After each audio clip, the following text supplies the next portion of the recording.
And welcome to Speak for Yourself. I'm Marcellus Wiley. I feel immaculate, represent where I'm from. And Emmanuel, murder mystery solver. I don't know what you're doing over there.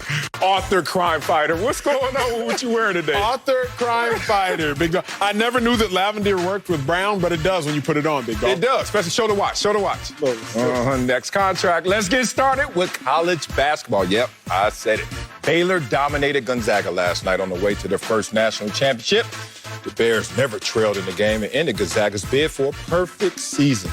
Jared Butler scored 22 points and was named the tournament's most outstanding player. So, Acho, were you more impressed with Baylor or disappointed in the Zags? So, hard for me to answer this question because the two aren't mutually exclusive, right? They both exist at the same time. Okay. I'm incredibly impressed with Baylor. Shout out to them cats from Waco, Texas. I got to drive through Waco every time I go from Dallas to Austin. They deserve this one. This is the first time you've mentioned Baylor all year, including last year when they started the season. And you're from Texas. Just want that to be Shout stated. out to them Baylor Bears, even though they technically Big 12 rivals. No, respect to them. But I'm going to start with how I'm disappointed in Gonzaga. Oh, come on, not you, I'm going to start there, Sel, because the biggest thing in sports is handling emotions. I'm going to put y'all on game. Sports isn't just how talented you are, but it's about handling the highs and tolerating the lows. Okay. It's about not letting one play beat you twice. Yeah. And it's about not letting a victory cost you another victory. Yeah. And I think that's what we saw with Gonzaga. Big dog. One of the greatest Final Four victories of all time, how they beat UCLA in overtime. Jalen Suggs, walk-off tray, calls game, jumps on the scorer's table. He said he always wanted his Kobe Bryant moment, his Dwayne Wade moment. So I was like, yeah, they did that. But you know what they say. Big-time players make big-time plays in big-time games. And Suggs and Timmy were the big-time players in the championship game. They were supposed to be the big-time players. They were riding the hot streak coming off that big win over UCLA. Those two players were riding that hot streak. Yes, Gonzaga has some other dogs, but who were the big-time players in that moment? Yeah. It was Suggs and Timmy.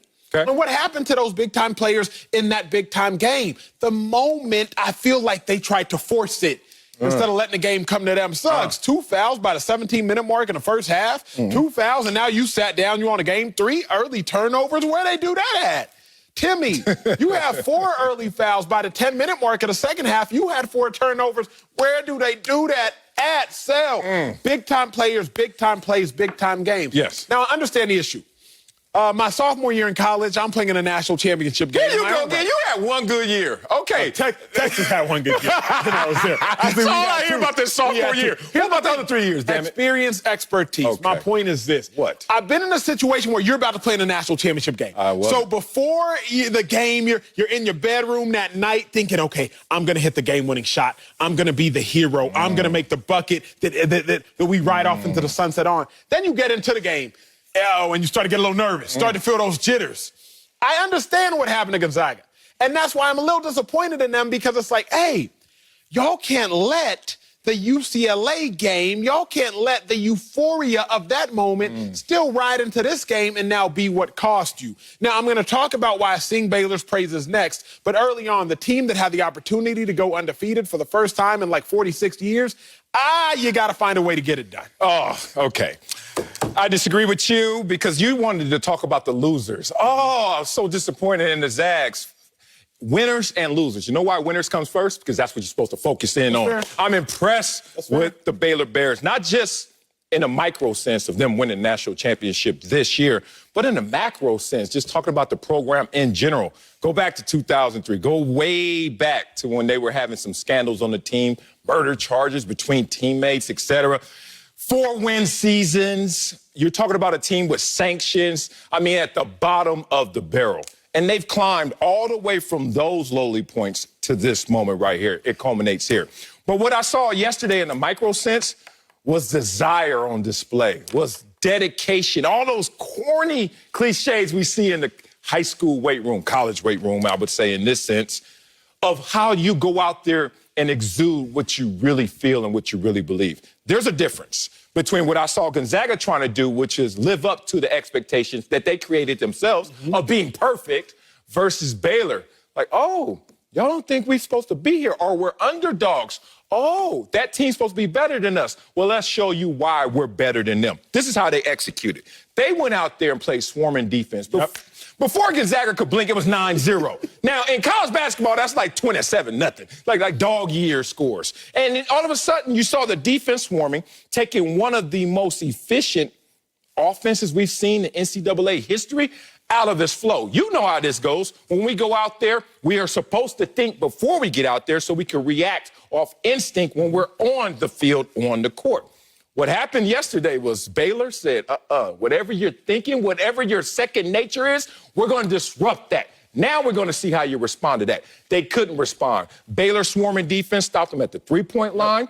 Even though they shot, 51% from the field, whatever, 14 turnovers. That swarming defense, the offensive rebound, second chance points, all those desires on display is why Baylor was the winner. Big dog, offensive rebounds. Let's go there. Let's park there for a minute. You don't have to play basketball in the NBA. You don't have to play basketball in college. You really don't even have to play basketball beyond middle school to understand that rebounds is a little bit about want to, right? Like when you're talking about rebounds, yes, the two factors of rebounding, athleticism to a degree, you got to be able to get up, and then also just want to. So you ain't got to look much further in this game than the discrepancy in boards to see who wanted it more. And it's no slight of Gonzaga, but just Baylor, they wanted that joint. Like, they were playing like they really knew this was their moment. You might not get another moment. Think about it. You out-rebound Gonzaga, what was it, 38-22. And then on the offensive glass, you take them out 16-5. That's all just want to. But, Sal, what was most impressive, like, Baylor chose a great day to have a great day. Like, sometimes I love when the stars align. Like, they chose a great day to have a great day. You start out 5 for 5 from 3. Like, Gonzaga was already sleepwalking, and you went ahead and you put the nail in the coffin. And then you end up going 10 for 23 from 3. Like, you chose a great day to have a great day. And then the three dogs, Maceo, Teague, Butler, had 56 of their 86 points. Meanwhile, again, the two stars for Gonzaga, Timmy and Suggs, had 8 of their turnovers. It was night and day. The cats for Baylor came ready to play. The dudes from Gonzaga woke up, but it was too little too late. And what I will say I love the most, just as an athlete, you have a tendency to sleepwalk. You up by 17, you take your foot off the gas. You up by 12 still, you take your foot off the gas.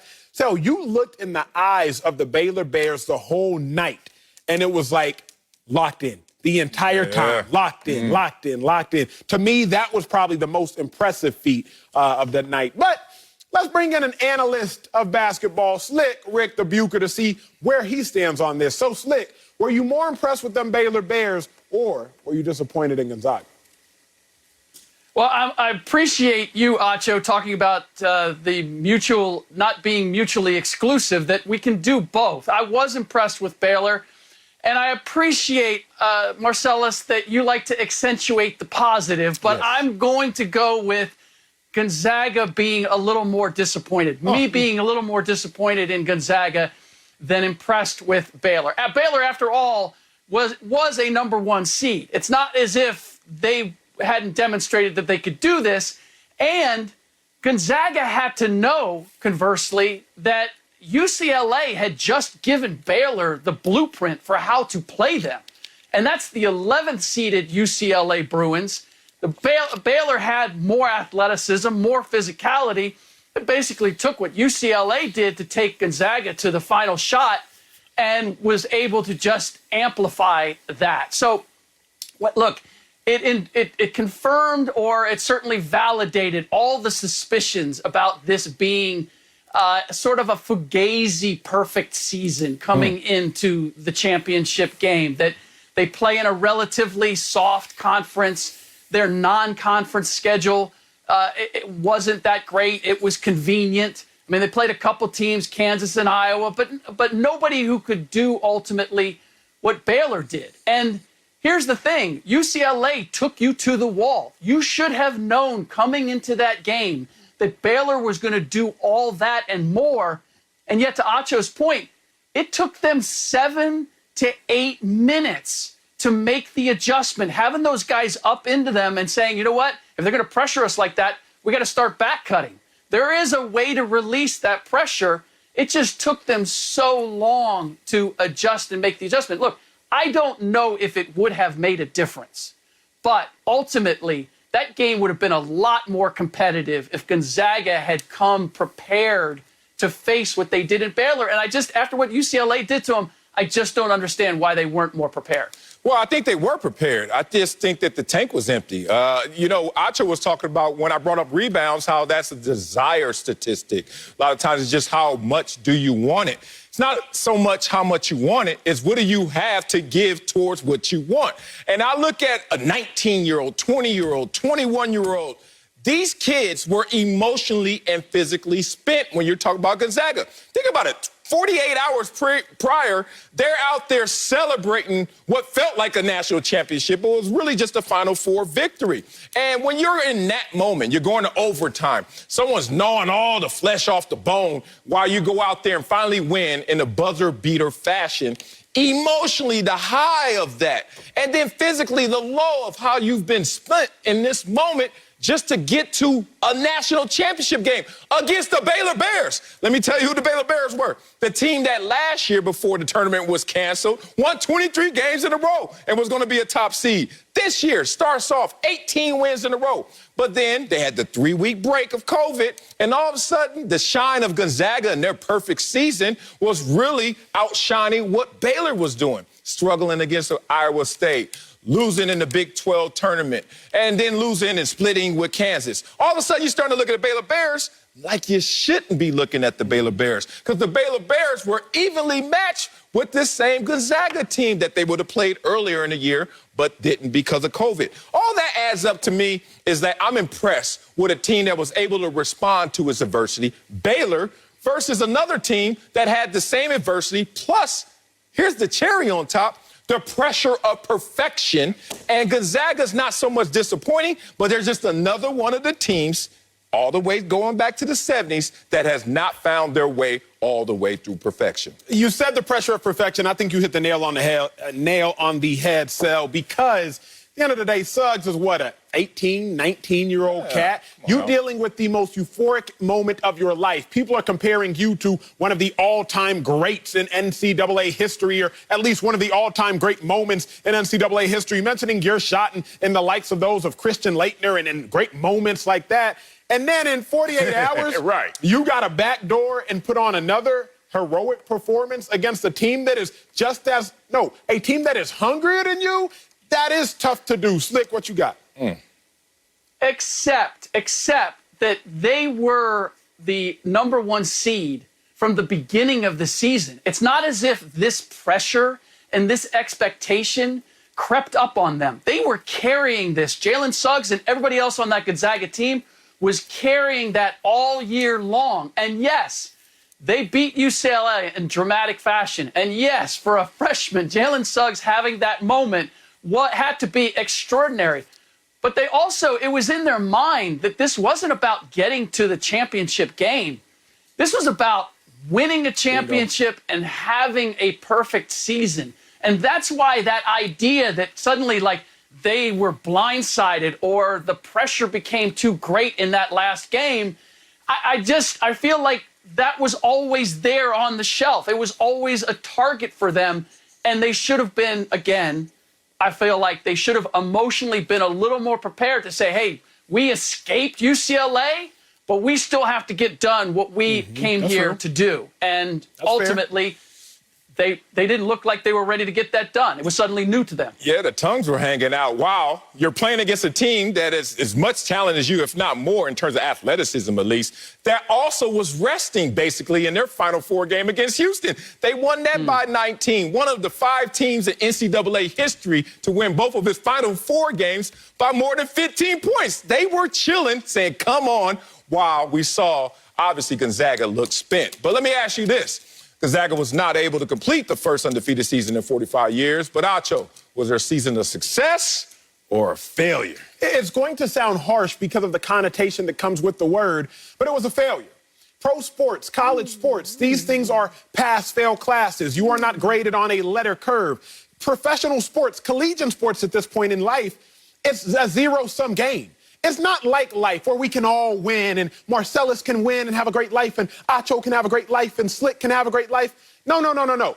Collegiate sports, it is a zero-sum game. With 50 seconds or 52 seconds left on the clock, everybody, the starters, they checked out of the game because there was a free throw being shot.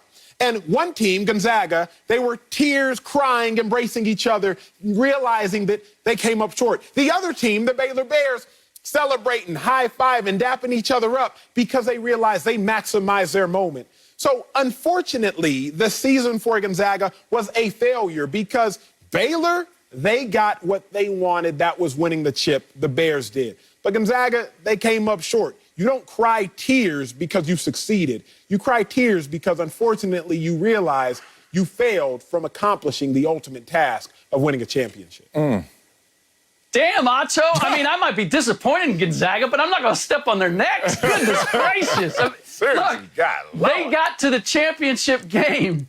They carried that #1 seed all year long and lived up to it. What that mean? And the fact of the matter is, they are from a soft conference. They are an incredibly small school. And so they put themselves in the category of teams. Ohio State got to the championship game with Jerry Lucas and John Havlicek and ultimately ended up losing that game. Larry Bird at Indiana State. Success or failure, What? Slick? Was it a success or a failure? With your chest, homie. I am still going to be more impressed overall with the accomplishment. Gonzaga look, as much as was made about them over the course of the year, I still thought, nah, somebody's going to expose them. Somebody's going to get to them that they're not as physically tough as their record might suggest. And Baylor ultimately did it, but they were the only team to do it. So to get to the championship game and face as much of a roll of the dice as the NCAA tournament is, one game, one night, as you said, look, again, I think Baylor probably wins, I don't know, 3 out of 4 times, at least 3 out of 5. But Baylor was on one. They came in, their mindset was right. And so the circumstances benefited, ultimately, Baylor over Gonzaga. But look, I've seen better teams. 1991 UNLV, 2015 Kentucky, teams that did not get to the championship game and were way more talented than Gonzaga. So in historical context, I can't look at what Gonzaga did this season and say, you know what, ultimately it was disappointing overall. What they did last night was disappointing. You're using a whole bunch of words to say it was a failure. He's using a whole bunch of words to say You gave us a definition of failure and didn't say failure. No. Their failure was Monday night. Was their season a failure? 31-1, that's a failure? I simply, go ahead, Slick. When I put everything into context, I can't say that about the Zags. Oh, man, Slick. Poetic or otherwise. I know you live up north, but I thought it was Northern Cali, not all the way up in Spokane, Washington, up there to Gonzaga. You sound like a consultant for the Zags right now, boy. I'm with you, though, Slick. They're not a failure. I don't know what world you live in. I live in a world of journey. Acho lives in a world of destination. Yeah. So Acho's just like, basically he wants to say, where do we go? And I'm like, well, how did we get there? And that's why I look at the Gonzaga team and I'm like, you know what? This is still a success. I use Acho against Acho to prove my point. Please do. Because all the time when we're talking football, all I hear is how the Browns had a successful season. Cleveland Browns didn't win no damn championship. And many other teams fall short of winning the championship, but we still see that same team having a successful year. So now we're going to use a team that loses one game, as Coach would say. Only one team wins the championship, but many teams can be winners in the pursuit of a championship. I'm looking at this Gonzaga team coming this close, this short of their goals, but still having a successful campaign because look at the journey they took. They took us to those expectations. Nobody else gave them that. The difference is this. In college sports, particularly, and maybe exclusively college basketball, every year you hitting the reset button. You know this, Slick. You know this, Sal. Jalen Suggs not going to be there next year. So you can talk to me about this miraculous journey that Gonzaga took, but it really means nothing because next year you can't build upon that journey. You want to bring in the Cleveland Browns. I'm not going to tangent hardcore, but Baker Mayfield will be there next year. Kevin Stefanski will be there next year. So you can build off of last year's success, if you will, because last year's success is pouring into the bucket of the future. Gonzaga's this past year, it ain't pouring into no bucket. Because them players, Timmy may depart, but we know for sure. You sure about that? Yes, we know this. What does Kentucky Ancho, I don't know if you saw, but Slit, what's Kentucky do each and every year? Have you seen who the preseason favorite to win it next year is? I'm not saying that I'm not saying that they're not going to be preseason favorites. Kentucky's near a preseason favorite each and every year. What I'm saying is a reset button is hit. You know if you succeeded or if you failed based upon your expectations. What were the expectations for Gonzaga, an undefeated one seed going into the tournament? To win a tournament. So if you don't win a tournament, to me, that's a failure. It's not, oh, well, they were supposed to get close. You were one seed and you undefeated. The expectation was for them to win. They got there. They did not win. I can't call that a success. Hold on. So if the expectation, if they were a 3 seed and then they had still this kind of run and fall short because the expectations are lower, you would deem it a success? You make up your mind. First, your destination, if you don't win it all, then it's a success or failure. You make it that, thank you, Slick. If you make it that objective, how all of a sudden you make it subjective talking about expectations? Because success or failure in life is always predicated upon expectation. Like, if you're the fastest person in the world, if you're Usain Bolt and you don't win a gold medal, then that is a failure. But if you going into race seeded 12th and you get a bronze medal, that is a success. It's all dependent upon expectation. Success and failure is all about expectation. Not here. All I can tell you is that this is the first time that I've ever talked college basketball with you guys, and it exceeded my expectations. I don't know where the bar was, but it exceeded expectations. Hey, trust me, this duo up here, we're not number 1 seeds talking college basketball. All right, coming up, Lamar Jackson's new teammate thinks he can be elite. We'll tell you if the Ravens are holding him back. But first, the Jets traded Sam Darnold, but did they need to? We'll answer that next. Speak for yourself. What are we, like a 15? Sam Darnold is leaving the Big Apple for Carolina after the Jets traded him for 3 picks, including a 6th-rounder. In this year's draft, the New York Post says the Jets needed to make the move because Darnold was, quote, becoming a game manager, not a franchise quarterback. They gave another reason. His 5th-year option for nearly $19 million had to be picked up in May. So, Marcellus, let's talk about the breaking news we also desperately needed and to some degree expected. Sam Darnold on the move. Did the Jets need to trade Sam Darnold? No. Jets need to be good, and they need to be that's what they need to be, 1. And 2, they needed Sam Darnold, I think, to close the gap between where they are and being a good team. Think about it. If you keep Sam Darnold and build around him and use this number 2 overall pick on another position that you obviously need, then now you have plentiful resources that's going to help you go in this direction. But now you get rid of Sam Darnold and you're saying, where's a big unknown at this position? Oh, no, we're going to draft at this position. We're going to draft the same position at this number 2 overall pick. And then you're going to bet on the unknown. Let me tell whoever the unknown quarterback is. We all know who they're saying it is supposed to be. Whatever. Last season, the Jets had the 2nd worst pass blocking offensive line. So this unknown quarterback who doesn't even know what the NFL looks like, the speed of the game, dealing with man strength, which is not the weight room. It's a whole different animal out there. You have to go out there and play behind the 2nd worst offensive line in terms of protecting this young asset who's trying to figure this out. You look at the Jets receivers and tight ends, Saw and Reed. Because look, 3rd fewest receptions, you like that? 3rd fewest receptions and receiving yards in the entire NFL. So you don't have a ton of weapons. You asked Sam Darnold to go behind that bad offensive line at times. Had him throwing the ball at times. Josh Malone, Braxton Berrios, okay, sound like a good broadcaster, but not a necessarily great receiver. And Sam Darnold was sitting there becoming a victim of his circumstances. I get it. And now it's good for Sam Darnold to leave, but you shouldn't have traded him away. You need to build around him. This offensive line would have been a start. Obviously, they addressed in free agency the wide receiver position, but still, there are too many holes on this team to fill to ask an unknown rookie to come into this position. No, they shouldn't have traded him away. That's a fair take. And in all honesty, had the Jets played their hand right, I would agree with that take. I don't think the Jets should have moved on from Sam Darnold because I don't think that rookie quarterbacks that have to play right away succeed as greatly as they could have if they would have had time to chill. Okay. However, still, the Jets got caught red-handed. And sometimes when you get caught red-handed, you got to make a move. You mentioned I look like I'm in a murder mystery outfit. Remember, bro, the murder mystery games where you have to figure out who the killer is and you're all coy.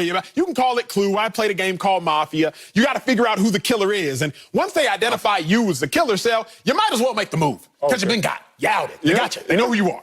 What's the move? The move is this. What's the move? We now know the Jets are drafting a quarterback. Yeah. The whole world found out the Jets were drafting a quarterback the second the 49ers traded down to that number 3 overall pick. Gotcha. And the Niners traded down with the Dolphins. If the Jets weren't drafting a quarterback, the Jets would have been like, ooh, pick us. Give us 2 first-rounders, give us a third-rounder, and you can take our first-round pick. So when the Jets didn't make that move, they were caught.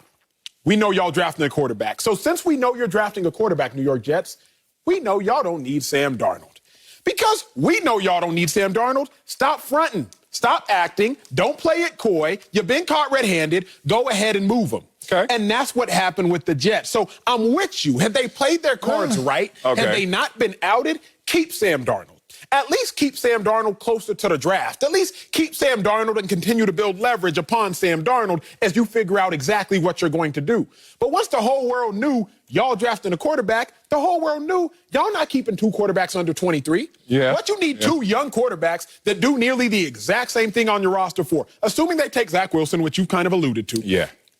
Both these QBs, young, under 23, both are mobile enough. Both can extend the plays and throw in awkward positions. Both have wiry enough arms. Both showed a lot of talent in college. What you need 2 of the same dude for? You might as well move one. Well, it's not so much about 2 of the same dude. It's like, why are you even thinking about another to throw him into this same situation to get smothered with the problems that you have? Yes, sir. Like, wherever Zach Wilson, Sam Darnold stays there, they're taking in too much water, as they would say. You know, you're out in the middle of the ocean. You remember that time you went on that vacation with the Turks and Caicos? Turks and Caicos. Yeah, you went with a friend that you didn't know, but she tried to jump in your boat. I don't understand that still, but that was the story. Point being, y'all were taking in too much water. What did you end up doing? I got on the boat. You took care of you, right? Facts. Why are the Jets taking care of themselves? Why are they like, you know what? Let's get rid of Sam Darnold, replace him with somebody who's an unknown, chances of him being better, slim to none, 23rd ranked rushing attack, 2nd worst offensive line, 3rd worst in receiving and tight end yardage.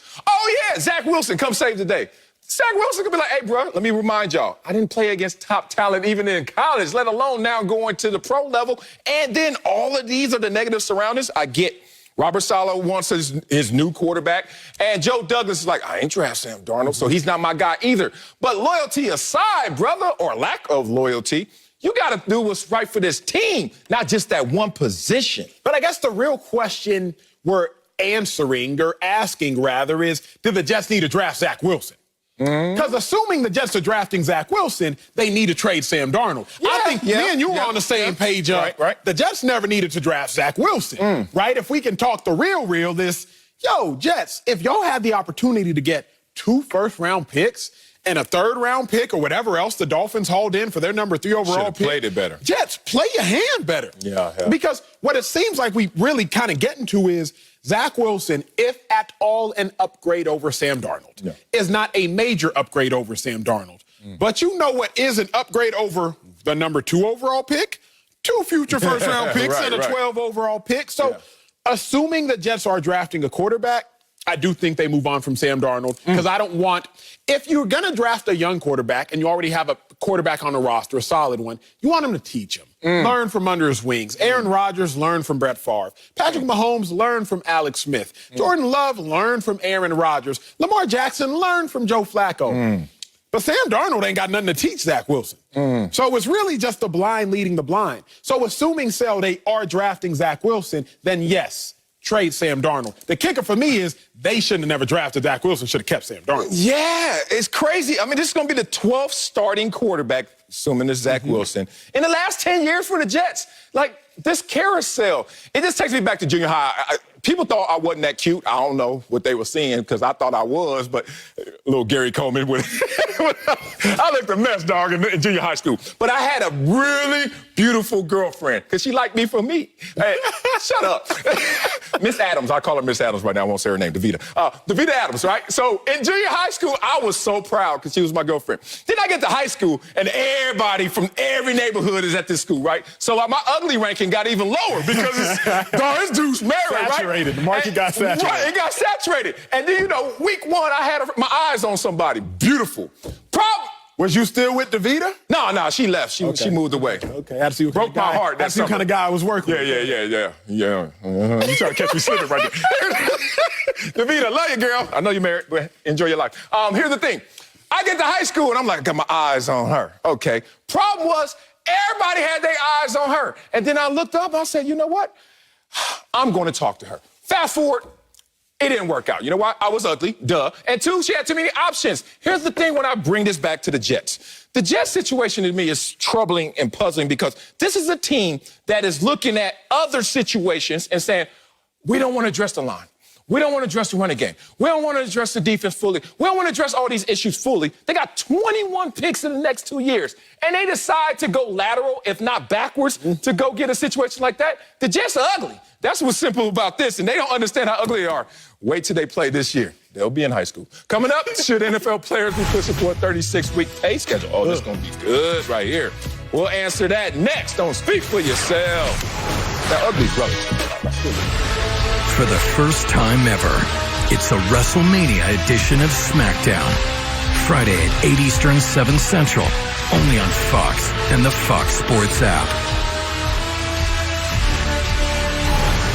The NFL is moving to 17 regular season games this season, but how will the players be paid? Under the old collective bargaining agreement, players were paid in 17 weekly installments during the regular season. Now, under the new CBA, players push for a 36-week pay schedule, which would allow them to get paid for a bigger part of the year than just in season. So, Acho, is it smart for players to push for a 36-week pay schedule? It's not, Sel, and it's not for individual players because you're doing a disservice to the financially literate players by extending the pay schedule from 17 weeks to 36 weeks. Let's talk. I love talking to you, Marcellus, because you're brilliant. I'm going to assume y'all's brilliance at home. All right. See, there's something called the time value of money. $1 today is worth more than $1 tomorrow because of inflation. Things get more expensive over time. Therefore, the value of your dollar is worth less over time because things get more expensive.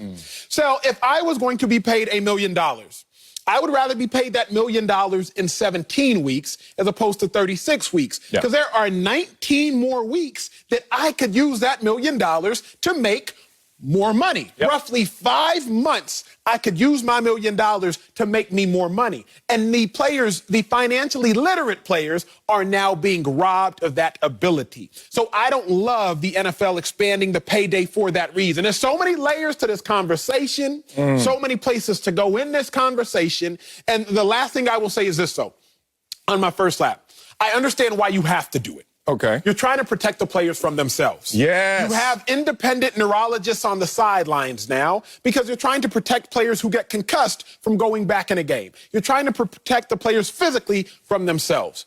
In the same breath, the NFL is currently trying to protect the players financially from themselves. The problem is, in trying to protect the totality of all players, you were hurting the financially educated, financially literate, financially wise, financially whatever you want to call it that has a propensity to greatness. You were affecting those players. And for that reason, big dog, I'm not a fan.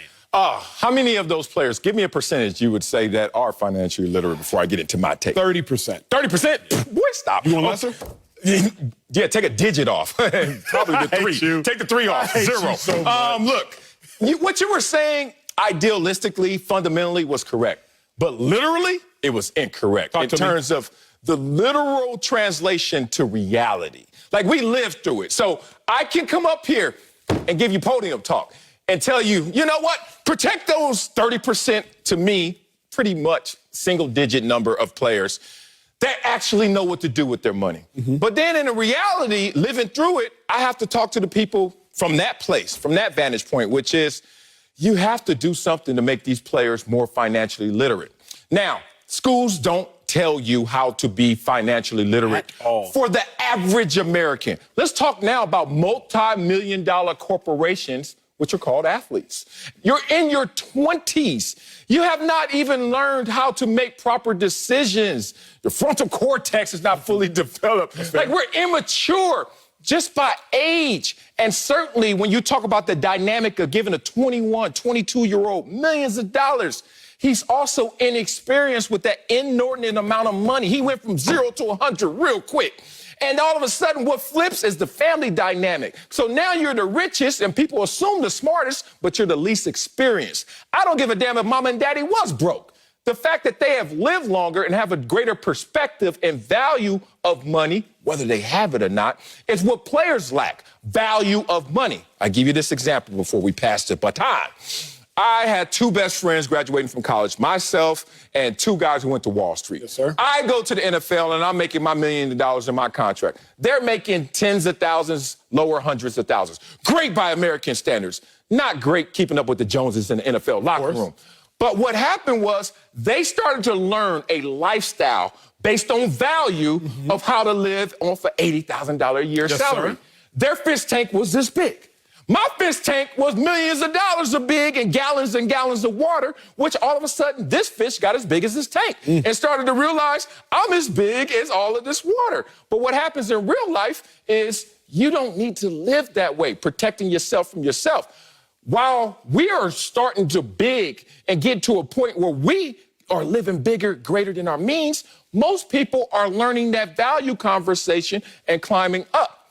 We need to do something, annuity principles, that allows the players to mature and to learn the proper value of money while still protecting them as they go through that process. But the problem, Sel, is I just wonder how long can you spoon feed athletes? Athletes are also adults, and they are also grown individuals, grown men, grown women. We're talking about the National Football League. So right now, we're talking about grown men as NFL players. How long you want to spoon feed them, Sel? I'll put it to you like this. If I am trying to educate someone on a proper diet, am I better off saying, okay, look, make sure you get your carbs, get your vegetables, get your proteins, get your healthy fats, etc. Or you know what? Here, I'll just make your meal every day because I don't trust you to know how to eat properly. That's what the NFL is doing. Hey, you know what, athletes? I don't think y'all know how to take care of your money properly. So rather than educating you on how to take care of it properly, I'm just going to say, nope, I'm not giving it to you all at one time. I'm going to treat you like a child. You know how you got to treat children, because if you give them all the dessert, Easter was this past weekend. I saw some videos, my nephews and nieces. Oh, wait, we want all the candy. We want all the candy. But my siblings withheld the candy from them, because if you give them all the candy at once, they'll eat it all because they are children. And children don't necessarily know how to discern, how to properly ration. 21 to 44-year-old men should know how to properly discern and how to properly ration. Let's bring in one of those former or current, depending on how you look at it, NFL athletes. My brother, a player rep on the executive committee for the National Football League. Sam, big bro, Sam Macho, you were actually in the meetings with the owners, with the other player reps. You were there. Was it smart for you and the rest of the players to push for a 36-week pay schedule, and why? Well, quick point, E, you're talking about nieces and nephews. Those are my kids you're talking about. we have to withhold the desserts from them, because when you see this copious spread of food, you just want to get after it. And similarly with the NFL players, 21 and 22, sometimes even 20-year-old kids, you have all this money. I love your example of the diet plan, the meal plan. You have all this money in front of you, and I understand the time value of money. It's important. But also what I've understood is that the more you can actually help people get ready for the real world, because in the real world, you're not paid over 17 weeks. You're paid every single week or every other week, right? First of the month or every 2 weeks. The more you're ready for the real world, the better you'll be at transitioning out of football. Quick example. I remember my rookie year, right? I'm financially literate. I felt like I was financially savvy as well. My rookie year, I saw these huge checks, big checks, right? A lot of zeros on my checks. And I felt really great about my life until the season ended. Season ends in December, January, no checks. February, March, April, May, June, July. By August, I'm like, man, get me back on this roster so I can see those big checks. And what I've seen is that the teams that actually experienced a longer pay period, like the Tennessee Titans, actually did better when they were done playing, even than when they were playing. Interesting right there. Like, I know y'all brothers, but I didn't like the food example. I tell you why, because the resource of food is not the equivalent of the resource of money in terms of, one, it's a finite amount of time to make all those zeros when you're playing in the NFL versus you can always go back to the fridge. I don't know if anything's going to be in there, but at least you can go back to the fridge after you're 44 years old and still get something to eat and get full off of it. That's not the same with the NFL lifespan. Let's just be real about it. And I'm glad you brought up how it looks different in season in terms of your living expenses and your comfort level versus off season. I tell you this in story form. My first year as a rookie, because I was a second rounder, most of the other players on the team were thinking, you big money. First rounders, certainly big money, but even second rounders, oh, you got that, Wiley, especially the other rookies. So keeping up with the Joneses, this is what happened my rookie year. You finish up the season, January, you know us. We ain't winning no Super Bowl. So we're done early January, off-season hits. Then it's around April, May, Memorial Day. All of a sudden, you get that phone call from your homeboy. Hey, man, what you doing? What you mean what I'm doing? Doing what I'm doing. I'm doing me. What you up to? Oh, no, I just wanted to talk to you. I was like, we talking right now. Oh, you already know. It's the Baller Bridge loan. Here we go. That conversation. You can hear the violins. Hey, man, I know you got it, Wiley, so I just wanted to see if you let me hold something till we get to the game checks. And I'm not lying. I'm not even exaggerating to any degree. It felt like every year, about 5 guys I would have to give that loan. Every single one of them will pay it back as soon as they got that first game check. But the point is, this sounds like an annuity principle mechanism to teach guys how to spread your same amount of money over the entire piece of bread. That's what I want to do. I don't give a damn what your age is. Big dog, you graduated from Columbia, one of the most esteemed universities in our country. Sam, you got your master's degree from the #1 school of global business management. I got 2 degrees. We all played in the NFL. We all share that in common. It's not the NFL's job. They are not mandated to make sure that Emmanuel Acho, 22-year-old Emmanuel Acho, who got 2 degrees, knows how to spend his money. Sal, that's Columbia's job, big dog. It's not the NFL's job to make sure that you don't go blowing your money fast. Sam, that was Texas's job, Macomb's business school, where you got your degree to make sure you know business. That's not on the NFL. Okay, let's talk. I respect an employer looking out for the employees. I'm never going to knock that. I'm never going to knock an employer looking out for the employees. But just make sure you're looking out for all the employees. Because I stroll into the NFL, my days are numbered. I only played 4 years. But I had a big brother that played before me, so I had a little extra juice on my financial literacy. Sal, I need all my money as fast as I can get it because I'm not going to be here long. So give me my money in 17 weeks. Let me whip it. Let me flip it. Next year, 17 weeks. Let me whip it. Let me flip it. Next year, 17 weeks. Don't sit here and start spreading my money over 36 weeks because I listened at the rookie symposium when they said, learn how to live off a $60,000 a year salary because the average salary coming out of college is $52,000. So learn how to live off of $60,000 a year because they also said this.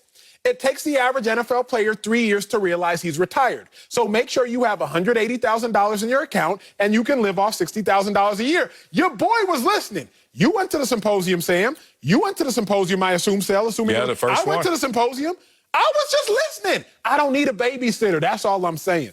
But you do need and you do have a big brother. And here's what I mean by that, E. Not every NFL player has a big brother. Not everyone has someone who they can look up to. And so to your point, it's not the NFL's job to take care of the players, but it is the NFL Players Association's job, the NFLPA. And so when you look at the NFLPA fighting for this, and not even fighting necessarily, just really asking for a longer pay schedule, the NFLPA, the player representatives, people who are in the locker room, on the team, people who have lived this life. A lot of guys are older. Some guys are younger. A lot of guys are veterans. Some are rookies.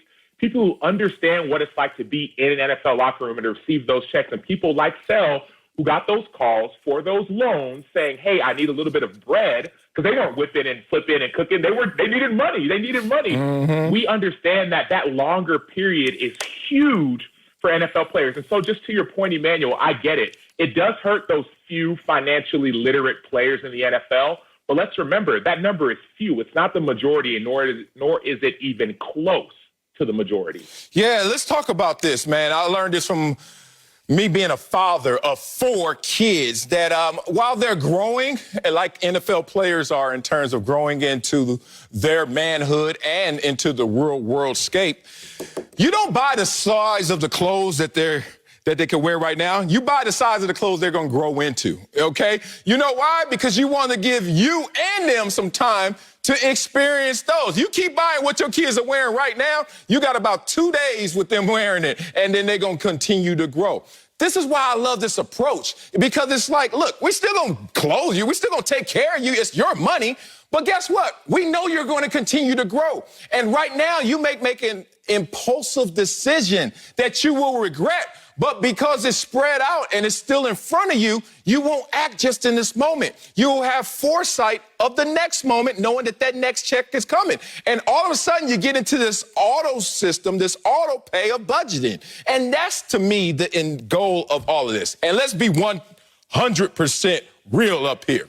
A lot of NFL players come from a culture and a mindset like I did. And that meant that my family dynamic didn't have a lot to give in terms of literacy and in terms of resources. And all of a sudden, once you become the guy, once you become that made man, everybody is trying to grab at you. So what I want to push back on with you, Acho, especially is... Talk to me. You can listen all you want at the symposium. I went to the first actual symposium and I listened.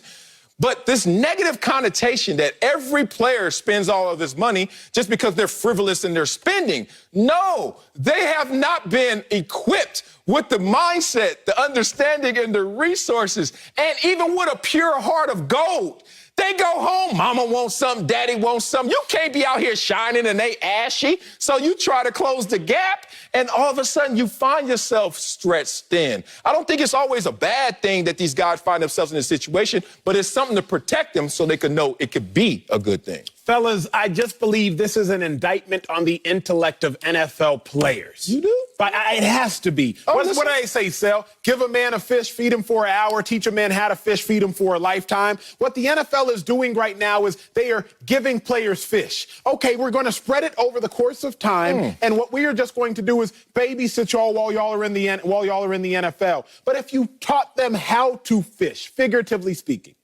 if you taught them financial literacy and they were willing to listen, because the other thing is a lot of players don't know that they don't know. You can't tell somebody that's uninformed that he is uninformed because he is uninformed. So if you teach the players how to fish, then you're actually doing them more of a service. This is an indictment on the intellect of the players, because what we are implying is this. Y'all don't know how to manage y'all's money. So since y'all can't manage your money, the rich NFL owners, we're going to manage it for you. What I failed to mention is who's making all the interest on the money over the extra 19 weeks? There it is.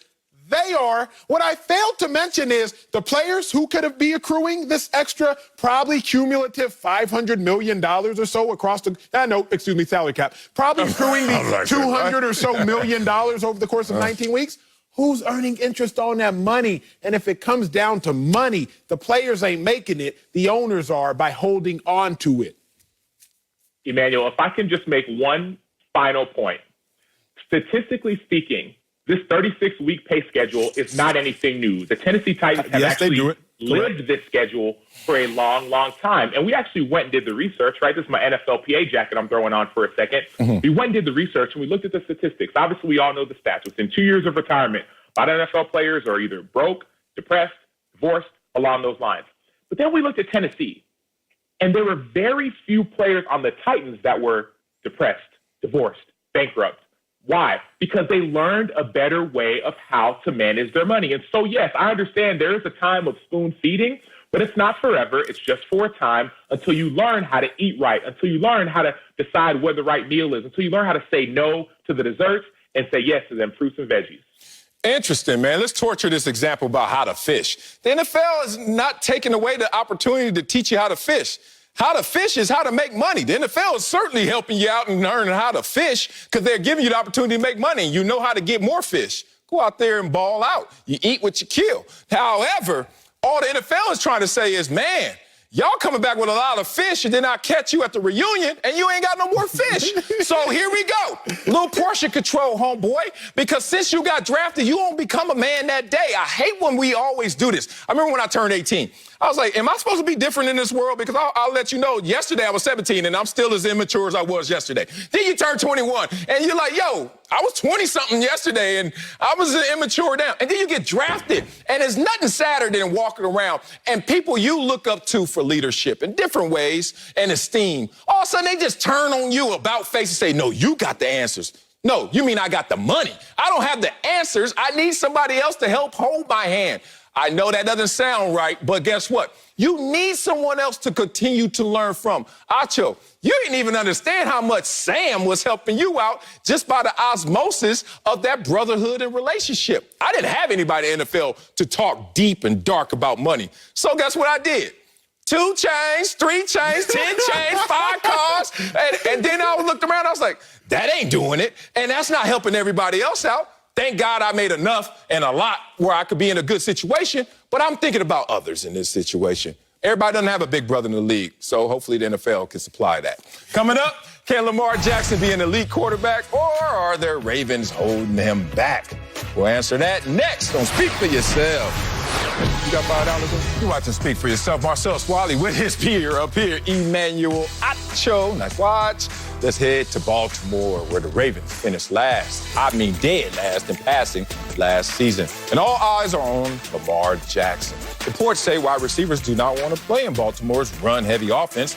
But new Ravens Sammy Watkins said, quote, everybody wasn't getting open. Ooh. We can blame the offensive coordinators, but as players, we got to do our job. Watkins added he thinks Lamar can, quote, be elite in this game. So, Acho, are the Ravens holding Lamar Jackson back? Not at all, Sal. Let me level with y'all because, again, this is a factual show. Leave your feelings out of it. Oh, God. You can't have it both ways, Ravens fans, Ravens flock. Sal, I'm talking to myself as well. Lamar Jackson, unanimous MVP, second to only Tom Brady in the history of the game of football. Lamar Jackson, 2 consecutive 1,000 yards rushing season as a quarterback position, never been done. Lamar Jackson, second highest winning percentage, minimum of 35 starts in the history of the NFL. Patrick Mahomes, Lamar Jackson, Tom Brady. When I mention statistics like that, how in the world could you come up here and conjure an ideology that the Ravens are in any capacity holding Lamar Jackson back? Well, I preface with this. You can't have it both ways because Lamar Jackson, compared to the field, has a greater advantage running the ball compared to the rest of the quarterbacks than he has an advantage throwing the ball compared to the rest of the quarterbacks. So what do the Ravens do? Hey, we're going to maximize your skill set. We're going to maximize your advantage. Because what is your advantage? Your advantage is your ability to run the ball from the quarterback position compared to all other quarterbacks. You much better runner than they are. So what did the Ravens do? What did they do? Led the NFL in rushing the last 2 years. What did Lamar Jackson do? 1,000-yard seasons the last 2 years. What did Lamar Jackson do? Unanimous MVP a year ago. What did he do? 6-1, 11-4, 13-2, his 3 years as a starter. So no, they're not holding him back. They're saying this: your skill set can be maximized most efficiently running the ball. And that's what we've allowed you to do. So don't come now and look at us sideways when you don't have prolific passing stats. Even though that unanimous MVP year, you had prolific passing stats. Don't look at us sideways now that we're not winning as many playoff games as you would like or Ravens flock y'all would like. The Ravens are doing right by Lamar Jackson. Look no further than the record books or his trophy case. Wow. Didn't think that your perspective would be so binary. You really are. But, hey, success or failure, champion or not, that's how you look at life. Black and white, huh? No gray in there. None for you. Okay, interesting. As my therapist likes to call it, silver, because the gray doesn't seem like it has as much life. I live in the silver, brother, even though I respect the black and white of this situation. And boy, are the Ravens holding Lamar Jackson back. You say you can't have it both ways, huh? You can't be unanimous MVP and also be Lamar Jackson sitting there quietly crying about his lack of resources and weapons. Oh, yes, you can. I'll give it to you like this in this example. Let's go to your heart. I remember you coming on this show and one of the things you mentioned, and it wasn't even, I think, topical. You were just talking about how you didn't want to be boxed in as just a college football analyst or even as an NFL football analyst. You were more than that. And every step of the way, as you met that new standard, you wanted to continue to grow and evolve. Well, Lamar Jackson wants to do the same thing. He didn't want to get boxed in as just a running quarterback or just a quarterback that a year ago led the league in passing touchdowns. He wanted to continue to let this offense grow and evolve, but it has not. I know you don't want to take my word for it. I know you don't. I'm just looking at your eyes right now. I can see it. One of them over there shaking. Kurt Warner. People go on YouTube and just type in Kurt Warner, Baltimore Ravens offense, and watch how nicely Kurt Warner criticizes this offense. There are times where the Baltimore Ravens go out there with a fullback in the slot. What is this, 93? Like, well, who wants that? Kurt Warner breaks that play down. He also talks about some of the elementary routes that they run, goes and outs. Man, we stopped running that in junior high school because it's too easy to sit on in the cover two. So all these situations, you look at it, there are no complexities to this offense. Greg Roman has to continue to grow and evolve as his quarterback has grown and evolved. He hasn't.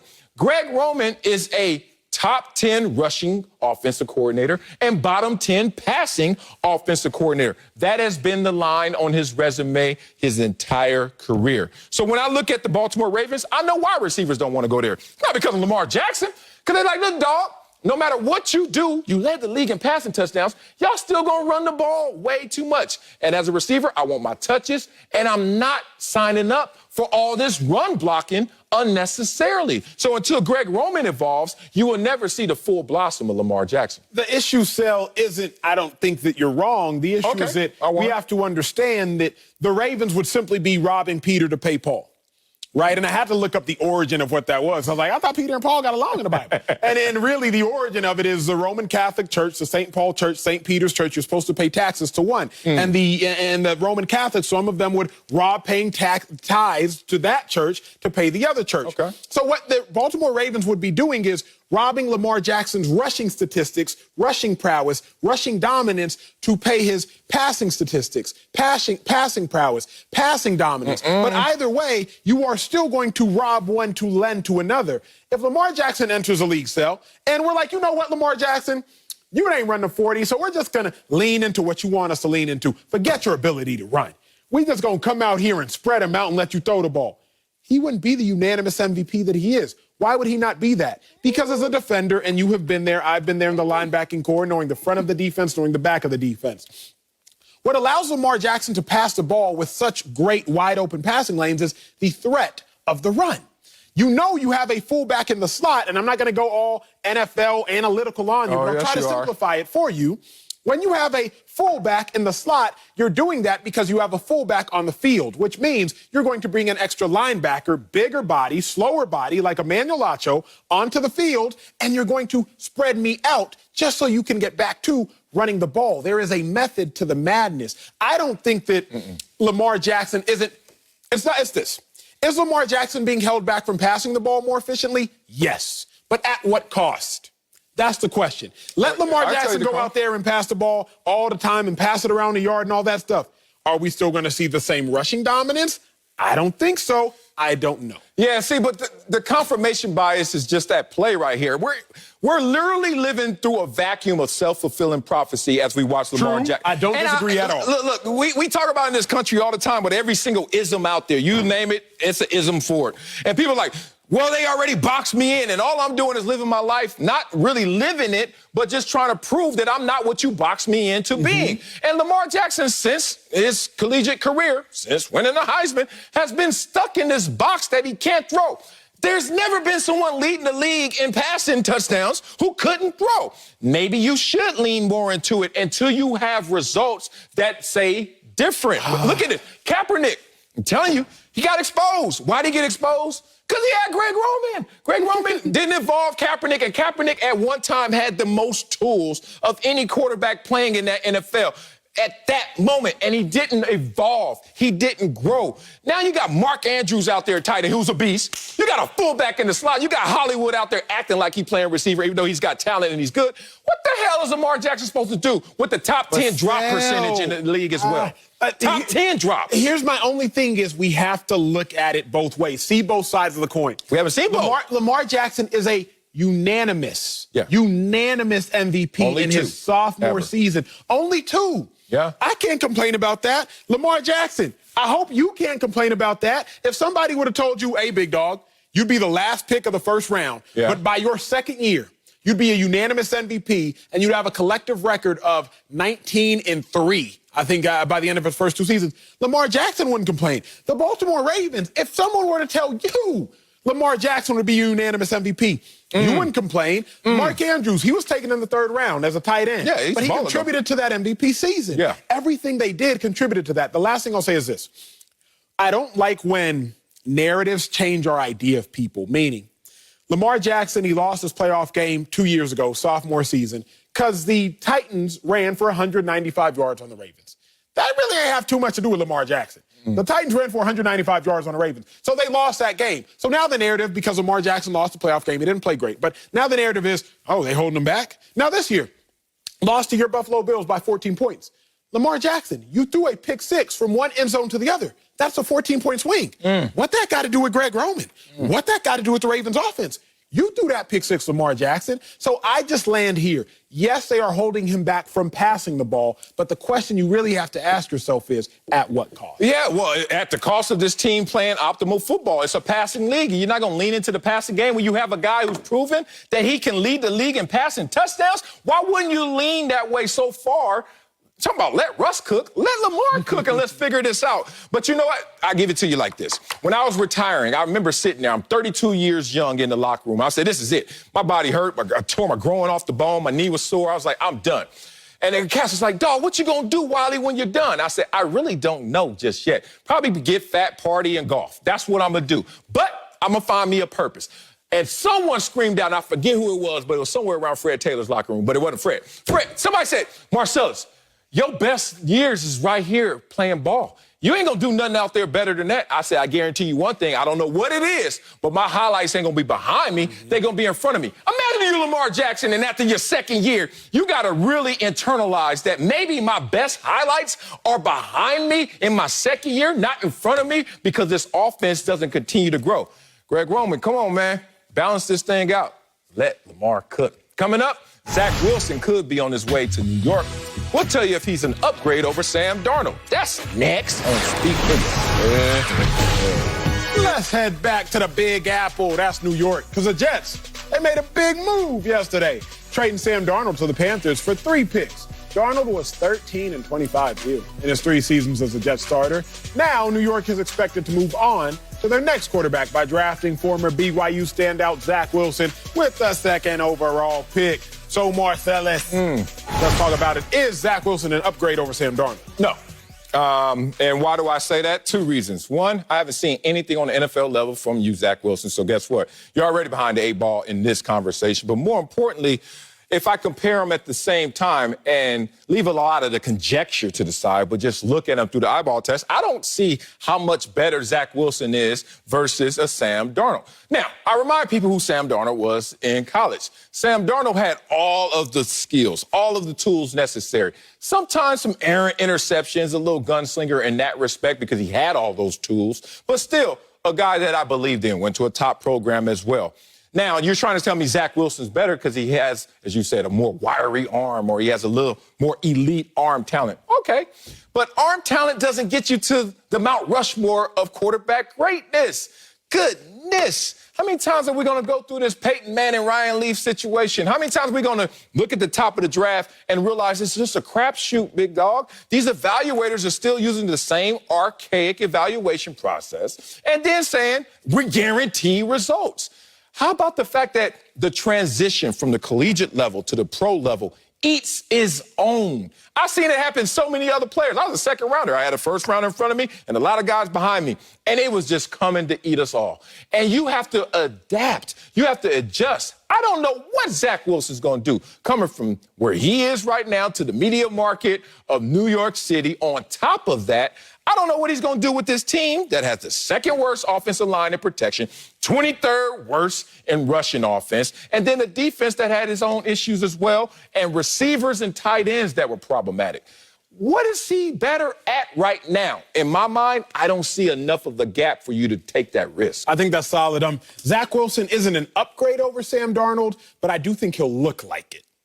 Meaning, Sam Darnold, the Sam Darnold we're judging is a Sam Darnold under Adam Gase and under Todd Bowles. It's a 13-25 in his 3 years as a starter, Sam Darnold. The Sam Darnold we're judging is the Sam Darnold that was seeing ghosts on a nationally televised game. The Sam Darnold we're judging is a Sam Darnold that looked incompetent at the quarterback positions at times. So that is the Sam Darnold that Zach Wilson is replacing.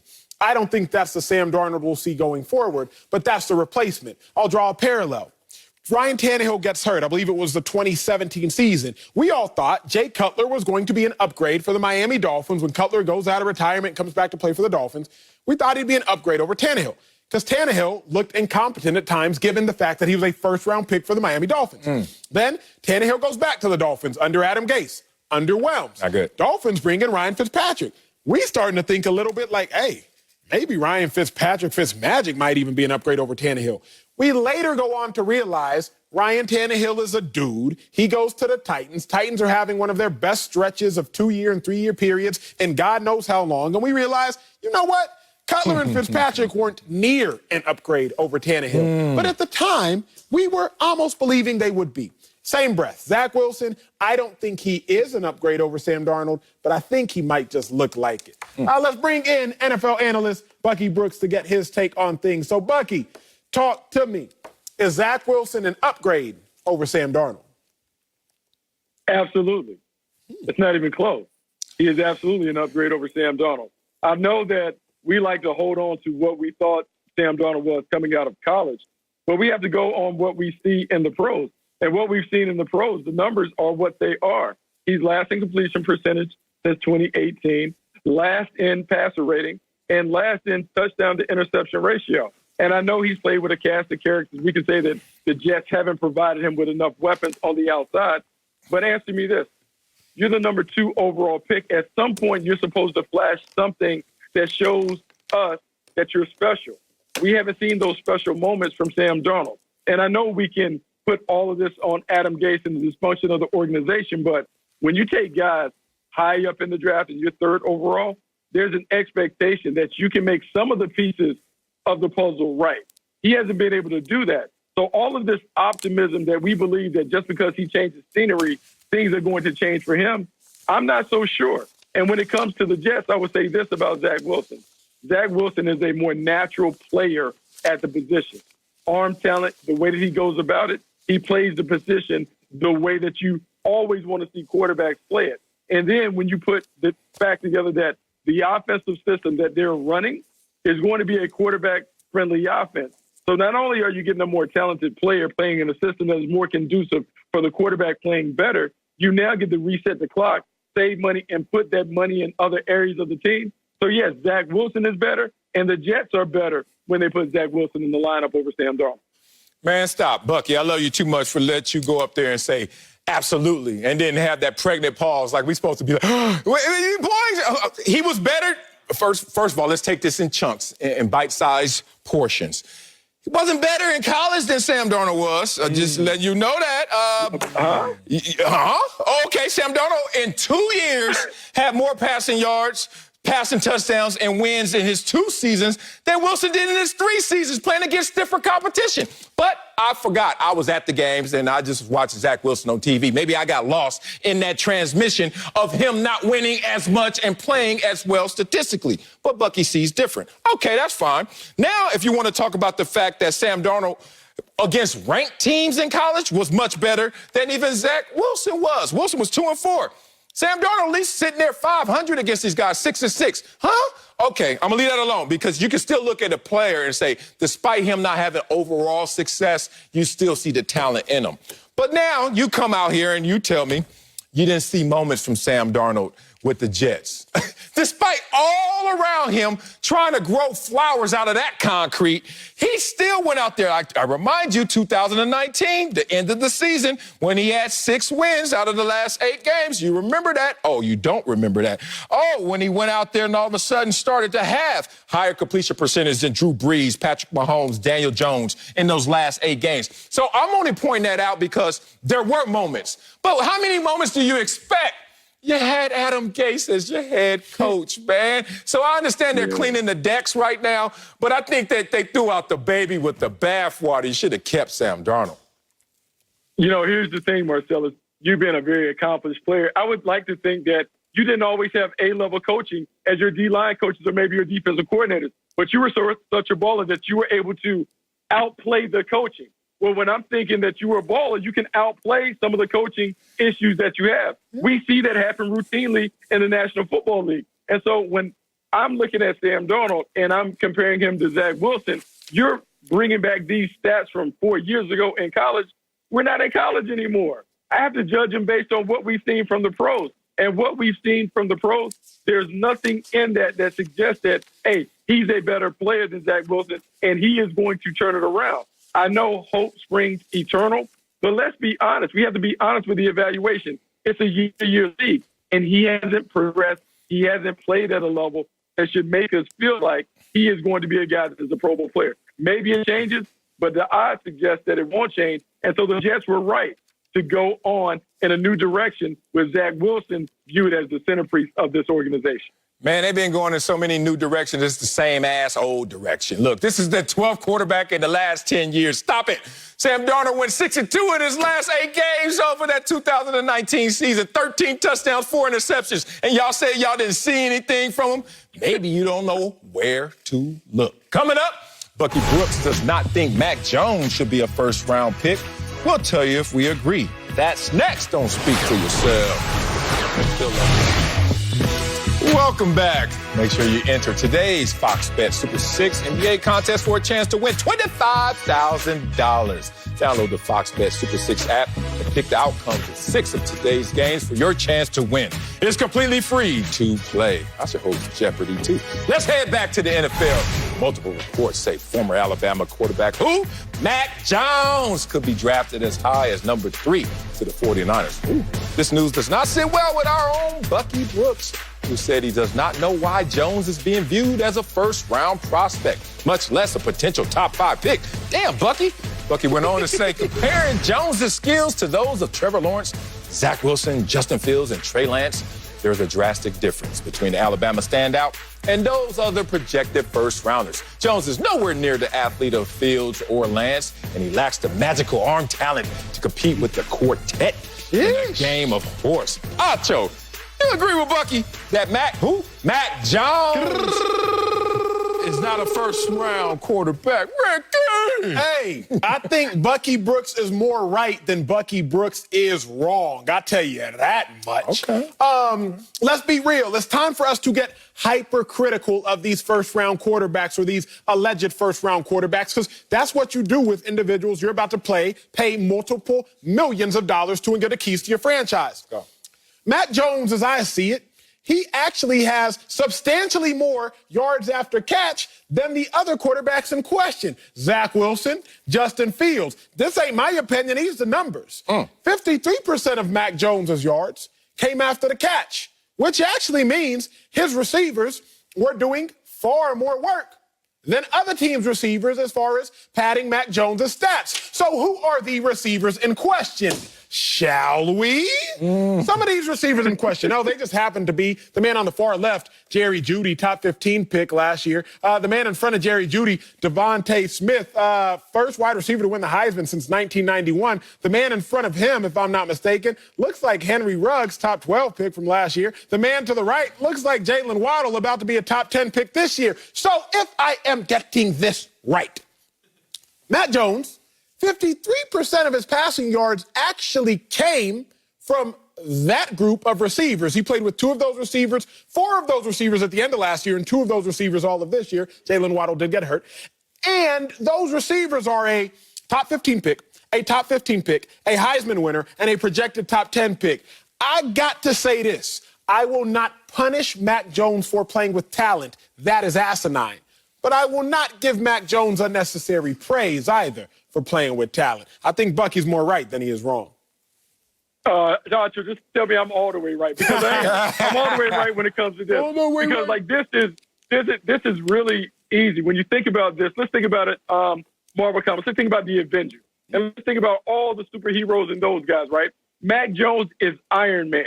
Mac Jones doesn't have any superpowers on his own. The suit is the superpower. So when we think about the suit of Alabama, the offensive line that's loaded with premier talent, All of those wide receivers. You talk about the yak yards, Jalen Waddle, Henry Ruggs, Jerry Jeudy, all Devontae Smith, those guys, Najee Harris and the dudes behind them. Then you got Steve Sarkisian, one of the top play callers, dialing it up. I'm just saying, when I look at Mac Jones, he doesn't have any extraordinary powers on his own. Yes, he's a solid passer. Yes, he does a great job of putting the ball in the strike zone for his receivers. But his arm talent isn't at an A level. His athleticism isn't at an A level. And so when we think about this, remember, let's keep the standard high. If this game broke into a shootout in the Super Bowl, are we saying that Mac Jones has more talent to make his team right versus a Pat Mahomes or a Josh Allen or even a Lamar Jackson? What happens when the game breaks down? Because in the league, it's not perfect. So when we think about the first round, I would like to think that I'm expending a first-round pick on someone who can elevate my offense, not just someone who can manage my offense. Oh, my God. Oh, y'all going to make me. You can go ahead and tap out. You can tap out. It's okay. Yeah. Y'all can get to another topic. You can tap out. I don't know what game y'all want to play, but I do want to tap out of it because it makes no sense. It's irrational. And I read your article, Bucky. Don't you come up here regurgitating your article because Iron Man and all that. Iron Man dead anyway. I saw the last Avengers. He gone. So here's the thing. Let's talk about, now it was a great article. And this is a great topic because it just takes me back to Drew Brees' rookie year. I remember that. And first of all, let's redraft Drew Brees' rookie year. Oh, you want to keep him in the second round? I dare you. You don't want to. And I remember the two knocks against him. Two issues Bucky Brooks types were saying. He lacked arm talent and he lacked athleticism. How's the Mount Rushmore of quarterbacks, or let's expand this so Drew Brees could get in there, top 10 quarterbacks all time look? Do they look so arm talented? Do they look so athletic? Based. Let's start with Tom Brady. Ding, ding, ding, ding, ding. Tom Brady. Anybody? Oh, let's go to the second greatest all time. Joe Montana. Ding, ding, ding. Anybody? Let's go. I told you about Drew Brees. You want to keep going? We can go. The point is, y'all penalizing this guy for yards after a catch. Y'all hate his yak. Acho, what the hell's wrong with yak? First of all, what do you drink when you go out? I like yak. Anyway, all right. Okay, here we go. Ain't nothing wrong with yak, first of all. Let me let y'all know that. But penalizing the guy for not throwing Hail Marys every single play, but actually being the dealer on the field, which is get the ball out of your hand to your playmakers. You can't penalize him because of lack of athleticism. At least the NFL greats don't all possess that. But more importantly, you penalize a guy for making the proper decisions. I give it to you like this before I hand you the ball back. This weekend, I call myself coaching out there, my son's T-ball little team out there, right? And it's a little kid. He ain't on my team, but you know, if you're going to be a good daddy and coach, you coach everybody. So it's a little 5-year-old catches the ball right field, and he catches the ball, and then he starts to run with it. I was like, no, throw the ball in. He kept running. He looked at me like, I don't know, you stranger. Kept running with it. I was like, throw the ball. He kept running with it. I said, throw the ball. He finally hands the ball to the catcher, and then looks at me like I did what I wanted to do. And I said, listen, little man, the fastest thing on this field is that ball, not you. Y'all gonna penalize Mac Jones because he understands what's the best way to score. And what is the most talented way to go? Using your weapons. I'm not going to penalize him. I just told you I'm not going to praise him. Because if Mac Jones does in college what Mac Jones wants to do in the league and carry all that over, look the name, look at the company Mac Jones will find himself in. I'm listening. Highest percentage of yak in the NFL this past season. Jimmy G, number one. You see the Niners trying to replace him. Dwayne Haskins, you see he already got replaced. Alex Smith, they replaced him for Fitzmagic. And Jared Goff, the Rams done shipped him off. So quarterbacks in the NFL that live off of yak, they live off of getting shipped on elsewhere. What? So Mac Jones lived off of yak. Two Super Bowls. Let him go to the league and live off yak again and see what's going to happen. He going to wind up like Jimmy G, Dwayne Haskins, Alex Smith, Jared Goff. Life-threatening injury. That's the only thing you got. 2 Super Bowl appearances and a life-threatening injury. And all of them on the bench, or about to be on the bench. That's what I got. Coming up, Aaron Rodgers keeps dropping hints about his future in Green Bay. Yeah. We'll tell you if next season will be his last season as a Packer. That's next. Aaron Rodgers will enter his 17th season with the Packers in the fall. But what about beyond that? Rodgers said yesterday that he does not know if his future in Green Bay is in his hands. But he went on to say that his MVP season may have played a role with management's decisions. Y'all take a listen. All I can do is play my best, and I feel like last year I did do that, and may have thrown a wrench into some timelines that may have been thought about or desired. Ultimately, things haven't really changed on that front. So, Sal, will this be Aaron Rodgers' last year in Green Bay? No, this won't be it. 2023 will be it, but not this year. And I'm not even going to say next year. It's the year after that. Aaron Rodgers knows it's written on the walls. His time is going to be up. Obviously, there's cap implications that support that. Let's talk about the fact in 2023, $2.8 million dead money cap hit and would save $25.5 million if you were to release Aaron Rodgers that time. That's the time. Okay, now here's the problem, and this is why I love Aaron Rodgers and that little smirk he has. It's because there's no better feeling. Well, there's one, but there's no other better feeling than being in a situation where people want you gone. You stupid. People want you gone, but they can't get rid of you. Oh, you ever been there? Like, I got a couple uncles like that. You're like, oh, what? Because I got you now. So it's so funny. Aaron Rodgers is like, oh, y'all want to, Jordan Love, oh, he cute, ain't he? Dude so far away from being on the football field and actually producing that he knows y'all can't do anything with me. So he's in the same situation he was last year. But with that said, Aaron Rodgers knows this team is close. NFC Championship game, consecutive years, close. But the Packers organization, their minds are closed. They already have moved on. Now all they're trying to do is say, when's the best time? When can we get this clean break? Because there is going to be a groundswell of hate towards Jordan Love until he goes out there and produces. He's not ready right now. He won't be ready this year. Aaron Rodgers is not getting benched after an MVP campaign, so we have to talk about 2023, the only time it makes sense. Everything you said, on point, on point, on point, on point. No, it's not going to be Aaron Rodgers last year in Green Bay, but let's also talk literally. Who knocked the Packers out of the playoffs? The Tampa Bay Buccaneers, led by a 43-year-old quarterback. Aaron Rodgers is 37 years of age. Aaron Rodgers, at least based off talent alone, all tangible things, is as talented as Tom Brady. Since Tom Brady was 37 years of age, he won 4 Super Bowls along with a NFL MVP at the age of 37 and beyond. Aaron Rodgers, currently 37, will be 38 in December. So if you're the Packers and you literally saw a 43-year-old quarterback keep you from your objective, keep you from your destination, keep you from your dream, why in the world would you be in a rush to move on from your 37-year-old quarterback? It wouldn't make no sense. Furthermore, you hit the nail on the head when you said you're not moving on from a quarterback that wins an MVP. And history shows that. It's not just Sel's opinion. It's not just my own. Look at quarterbacks that win the MVP. It takes them at least 3 seasons to move on to a new team. Tom Brady went to the Bucs. Peyton Manning, 09, wins MVP, goes to the Broncos 3 years later. Steve McNair, the late Steve McNair, goes to Baltimore. Kurt Warner goes to the Giants. Joe Montana goes to the Chiefs. And that is at a minimum the fastest amount of time that an NFL MVP at quarterback moves on to a team is 3 years. Just no way, shape, form, logic, reason, or justification that Aaron Rodgers will move on. And it's been too good to him. What the hell are y'all doing? Y'all this close to getting over the hump and winning the Super Bowl, but you want to reset just because you prematurely drafted at the position. Makes no sense. Rodgers and LaFleur, the most wins by a head coach and a quarterback in the last 2 years, they've been together. Now, all they need to do is finish the deal. It's that simple. But it's hard to finish the deal when you don't draft properly for other resources to build around Aaron Rodgers. You draft to help him with the Gatorade and passing and the towels on the sidelines. That makes no sense. What the hell Green Bay is doing. Coming up, Sam Darnold is on his way to Carolina. Does that make sense? But we'll tell you if the Panthers or Jets won the trade. That's next on Speak for Yourself. The Jets made a big move yesterday, trading Sam Darnold to the Panthers for a 6th-round pick this year and a 2nd and 4th-round pick next year. Sports Illustrated questioned if Carolina really upgraded over Teddy Bridgewater and even called Darnold their plan C at quarterback this offseason. So, Acho, who won the Sam Darnold trade, Jets or Panthers? Panthers won by a landslide, Sel.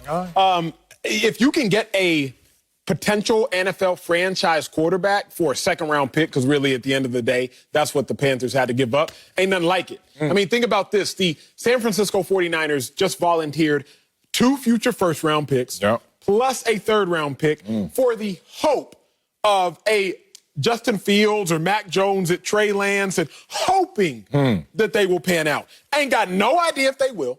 don't know how they'll play at the NFL level, don't know how they'll handle the NFL level, but you just sacrificed 2 future firsts and a third for the hope that they might pan out.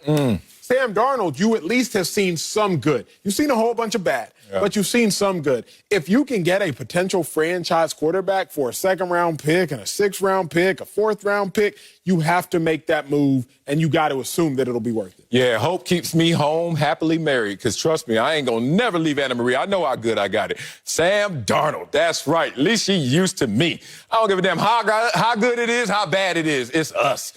That hope train you on right now out there in them streets. Zach Wilson, anybody? Mac Jones. Boy, you better hope for something else. Something tangible like Sam Darnold. Yeah, I think the Carolina Panthers won this trade as well. Think about what they have, dog. One of 3 NFL teams that have multiple 1,000-yard receivers. Okay, so you got DJ Moore and you got Robbie Anderson. Then you have a healthy Is Metcalf coming back this year? Yes, he is. McCaffrey, I'm sorry. Is McCaffrey coming back this year healthy? Yes, he is. You got 2 receivers, McCaffrey. Now you got a quarterback that at least understands the NFL game. Not always prospering in the NFL game, but certainly a beast when showing that. Dog, you add all that up, you have something versus the unknowns of what the Jets are. I know where Sports Illustrated is going. It's like Teddy Bridgewater, when he hits, is kind of more so than what Sam Darnold is when he hits, because he doesn't hit often enough. But the point is, there is a glass ceiling to Teddy Bridgewater, it just feels like. Where Sam Darnold doesn't seem like he possesses that same glass ceiling, so let's roll the dice, and I think they want to trade. Bingo. At the end of the day, you look at Teddy Bridgewater, and you know what you have in him. Yeah. You saw him in Minnesota pre-injury. You saw him in Minnesota post-injury. You saw him in New Orleans for a 5-game stretch. You saw him in Carolina. You've seen him in different systems with different coaches, different organizations, different cities. You know what you got in Teddy B. You don't know what you have in Sam. What you got in Teddy B, though? Don't try to leave it out there like that. I think you have an above-average quarterback. I think you have a quarterback that will... Tyrod Taylor plus? No, I think Tyrod Taylor minus. Oh! I don't think a Teddy B could carry a team to the playoffs like Tyrod did with the Bills. Give you that. You feel me? Like I don't think Teddy B is dynamic enough to really lead an organization. If the organization has a great defense like the Vikings did when Teddy B was there, a young, great defense, if the organization still has a couple playmakers, a dynamic tight end like the Vikings had in Rudolph, yeah, Teddy B will suffice. You saw what Teddy B did in the Saints, 5-0. But the Panthers... Joe Brady, not even the Panthers, because I think Matt Rule's a defensive mind, and he defers to Joe Brady for offensive things. The offensive coordinator, Joe Brady. Yeah. He probably looking at Teddy B like, I just can't do none with this. I can't do enough with this. Can't do enough. Bear in mind, Teddy Bridgewater under Joe Brady had career highs in completion percentage, passing touchdowns, yards per attempt, yards per game. So Teddy Bridgewater balled under Joe Brady. Joe Brady saying like, yo, if I can do this with Teddy Bridgewater, who, like you said, has a ceiling, give me Sam Darnold and we can make something shake now. Yeah, Sam Darnold has more of a skill set that can blossom in this situation. And they already have some key pieces that they need to build around. You get you a quarterback in the position like a Sam Darnold who is fully motivated to show what he can do at the NFL level. They have some magic out there. Coming up, we'll tell you if we love or hate a contestant trolling Aaron Rodgers while he hosts Jeopardy. That's next on Speak for Yourself. Aaron Rodgers started his 2-week stint as the guest host of Jeopardy last night, and one contestant had no shot at winning Final Jeopardy, so he decided to remind Rodgers of last season's NFC Championship game. I'll take a listen. Scott, did you come up with the correct response? Who wanted to kick that field goal?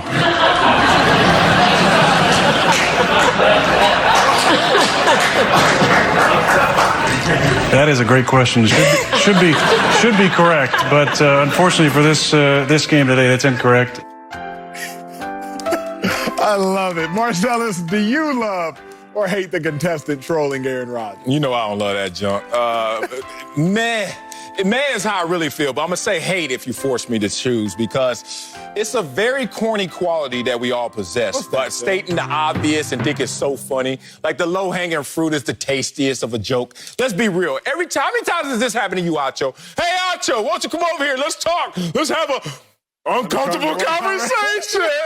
Look, I hate me because I've done this before. I hate this guy because he possesses that same corny trait. I hate it when I see it, but we all are guilty of doing it. So I hate it. You know what I hated more? People would be like, Achoo.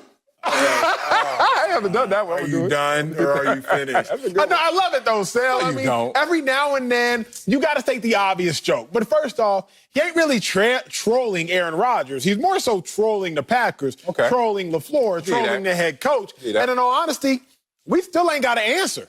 So I respect it. Maybe you thinking Aaron Rodgers, he's distracted as being the host. You might catch him off guard, ask him the question, and he might slip up and be like, man, my head coach is tripping. That's what really I was hoping for. But yeah, sound like he doesn't have the questions or answers. He got last place. Stop trolling and start preparing. Maybe you do better in the damn contest. That's it for us. Fox Bet Live next.